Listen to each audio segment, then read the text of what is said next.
अक्षय कुमार की आने वाली फिल्म केसरी चैप्टर 2 की कहानी किस ऐतिहासिक घटना से प्रेरित है, चलिए आपको बताते हैं। क्या आप सोच सकते हैं कि बैसाखी के पावन दिन एक शांतिपूर्ण सभा पर बेरहमी से गोलियां बरसाई जाएंगी? क्या हुआ था उस दिन? क्यों गोलियों से लथपथ हुई थी अमृतसर की धरती? ये कहानी सिर्फ एक हत्याकांड की नहीं, बल्कि आज़ादी की उस आग की है जिसने पूरे भारत को झकझोर दिया। पूरी कहानी जानने के लिए वीडियो को अंत तक देखें। चलिए शुरू करते हैं। कभी कभी इतिहास में ऐसे दिन आते हैं जो किसी राष्ट्र की आत्मा को झकझोर देते हैं। 13 अप्रैल 1919 का दिन भारत के इतिहास में एक ऐसा ही काला दिन था। ये बैसाखी का पर्व था, एक ऐसा त्योहार जो खुशियों, नई फसल और उमंग का प्रतीक माना जाता है। लेकिन उसी दिन अमृतसर की धरती पर जो हुआ, उसने पूरे भारत को क्रोध और दुख से भर दिया। उस दिन जलियांवाला बाग में हजारों लोग इकट्ठा हुए थे, लेकिन उन्हें यह अंदाजा नहीं था कि कुछ ही पलों में उनके सामने मौत का नंगा नाच होने वाला था। वे इतिहास के सबसे भयानक नरसंहार का हिस्सा बनने जा रहे हैं।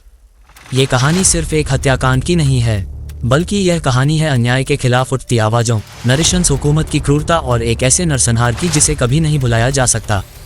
ये कहानी जलियांवाला बाग की है, जहां आज भी गोलियों के निशान हमारी आंखों के सामने खड़े होकर हमें याद दिलाते हैं कि आज़ादी हमें कितनी बड़ी कुर्बानियों के बाद मिली। ये घटना अचानक नहीं घटी, इसके पीछे ब्रिटिश हुकूमत की क्रूरता और भारतीयों की बढ़ती नाराजगी का लंबा इतिहास था। 1919 में ब्रिटिश सरकार ने रॉलेट एक्ट नामक एक नया कानून लागू किया।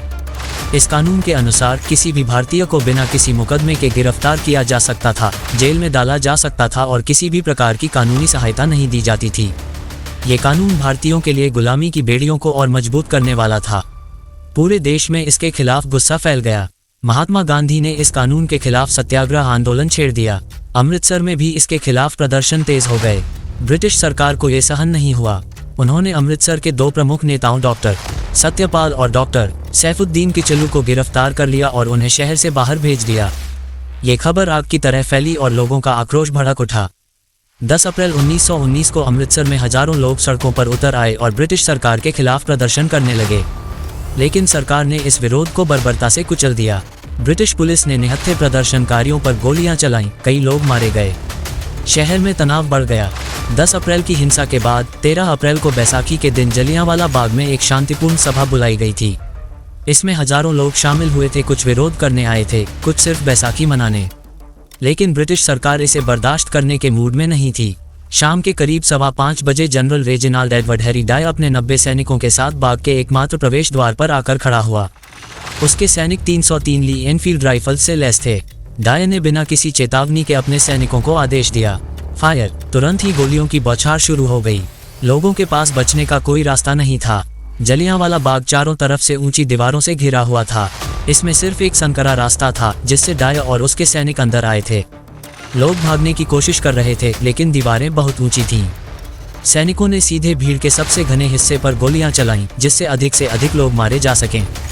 बच्चे अपनी माओं के आंचल में छिप रहे थे, लेकिन गोलियां उन तक भी पहुंच रही थीं।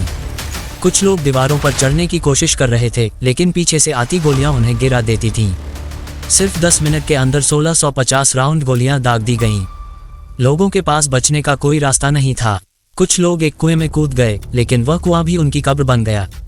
उस कुएं से बाद में 120 से ज्यादा शव बरामद हुए। जब गोलियां खत्म हो गईं, तब जनरल डाय ने अपने सैनिकों को वहां से हटने का आदेश दिया। अगले दिन जब शहरवासियों ने जलियांवाला बाग का दृश्य देखा तो उनकी रूह कांप गई। चारों ओर लाशें ही लाशें बिछी हुई थीं, खून से सनी हुई मिट्टी और गोलियों से छलनी दीवारें। ब्रिटिश सरकार ने मृतकों की सही संख्या छुपाने की कोशिश की। सरकारी आंकड़ों के अनुसार 379 लोग मारे गए, लेकिन असली संख्या 1000 से भी ज्यादा थी। ब्रिटिश सरकार को मजबूरन हंटर कमीशन नामक एक जांच समिति बनानी पड़ी। इसमें 7 सदस्य थे, 3 भारतीय और 4 ब्रिटिश। भारतीय सदस्यों में सर चिमनलाल सीतलवाड़ प्रमुख थे। जिरह के दौरान भारतीय वकीलों ने डाय से तीखे सवाल किए। चिमनलाल सीतलवाड़ ने पूछा, क्या आपने भीड़ को चेतावनी देने की कोशिश की? जनरल डाय का जवाब था, नहीं, चेतावनी देने की जरूरत नहीं थी। उन्हें सबक सिखाना जरूरी था। वकील मोतीलाल नेहरू और CR दास ने ब्रिटिश सरकार की नीतियों पर तीखा प्रहार किया। उन्होंने अदालत में कहा, क्या ये न्याय है कि एक निर्दोष भीड़ पर बिना चेतावनी गोलियां चला दी जाएं?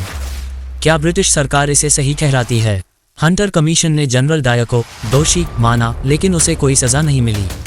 बस उसे ब्रिटिश सेना से रिटायर कर दिया गया और ब्रिटेन में उसे सम्मानित किया गया और उसके समर्थन में पैसे तक जुटाए गए। इस हत्याकांड ने एक क्रांतिकारी की आत्मा में आग जला दी जिसका नाम था शहीद उधम सिंह। उधम सिंह उस दिन जलियांवाला बाग में मौजूद थे। उन्होंने अपनी आंखों से निर्दोष लोगों को मरते देखा था। उन्होंने कसम खाई कि वह इस नरसंहार का बदला लेंगे। 21 साल बाद 13 मार्च 1940 को लंदन में उन्होंने माइकल ओडायर को गोली मारकर जलियांवाला बाग हत्याकांड का बदला लिया। माइकल ओडायर वही था जिसने जनरल डायर का समर्थन किया था। उधम सिंह को गिरफ्तार कर लिया गया और 31 जुलाई 1940 को फांसी दे दी गई। लेकिन उनकी शहादत ने यह साबित कर दिया कि भारत अपने शहीदों के खून को कभी नहीं भूलता। आज भी ब्रिटेन ने जलियांवाला बाग हत्याकांड के लिए आधिकारिक रूप से माफ़ी नहीं मांगी। क्या ये सही है? क्या ब्रिटेन को माफ़ी मांगनी चाहिए? अपनी राय नीचे कमेंट करें और इस वीडियो को ज़्यादा से ज़्यादा शेयर करें। अगर आप हमारे देश के गौरवशाली इतिहास को जानना चाहते हैं तो चैनल को सब्सक्राइब करें और इस वीडियो को लाइक करना न भूलें। जय हिंद।